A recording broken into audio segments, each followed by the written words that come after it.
पद्धतीनं मित्रांनो आम्हाला फक्त शहरी भागातले प्रश्न माहिती नाहीत, आम्हाला शहरातलेही प्रश्न माहिती आहेत, ग्रामीण भागातले देखील प्रश्न माहिती आहेत आणि दोन्ही प्रश्नाची सांगड कशी घालायची हा अनुभव आम्हाला सगळ्यांना आहे।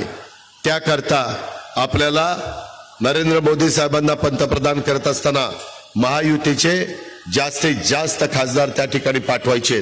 त्याच्यात माझ्या पिंपरी चिंचवडनी मागे राहू नये, त्याच्यात माझ्या भोसरीने मागे राहू नये। माझ्या राष्ट्रवादी काँग्रेस पक्षाच्या शेवटच्या कार्यकर्त्याला सांगायचंय, गंमत जम्मत करण्याचा प्रयत्न करू नका। शेवटी काही गोष्टी केल्या तर लगेच कळतात कुणी गंमत जम्मत केली। तुम्ही गंमत जम्मत केली तर मी तुमचा बंदोबस्त करीन, तसं माझ्यावर वेळ येऊन देऊ नका।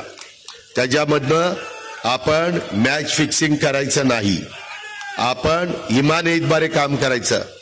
परवा अण्णाच्या मुलीचं लग्न होतं, अण्णांनी सांगितलं होतं बनसोडे आमदारांनी, दादा कुठल्याही परिस्थितीत आलं पाहिजे। एचएच्या ग्राउंडवर लग्न घेतलं होतं बाबांनी। मी 10-11 वाजता गेलो, तिथं नेमका श्रीरंगाप्पा बारणेच्या विरोधी असणारा उमेदवार बसलाच होता की दादा कधी येत आहेत। त्याने बरोबर डाव साधला। मी आलो की ती माझ्या पाया पडला। म्हटलं काय रे? नाही काही नाही दादा, दर्शन घेतो। लगेच फोटो काढले, ते फोटो व्हायरल केले। मित्रांनो हे अशा पद्धतीनं झालेलं आहे।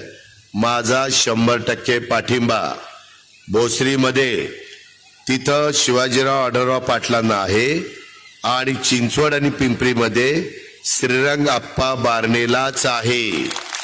त्यामध्ये कुणी ते फोटो व्हायरल केले म्हणून गडबडून जाऊ नका।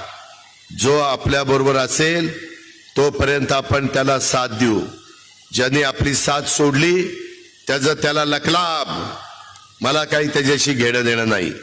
त्यामुळे सगळ्या कार्यकर्त्यांनी कुठल्याही परिस्थितीमध्ये गडबड करता कामा नये। मला मतदार बंधू भगिनींना पण विनंती करायची,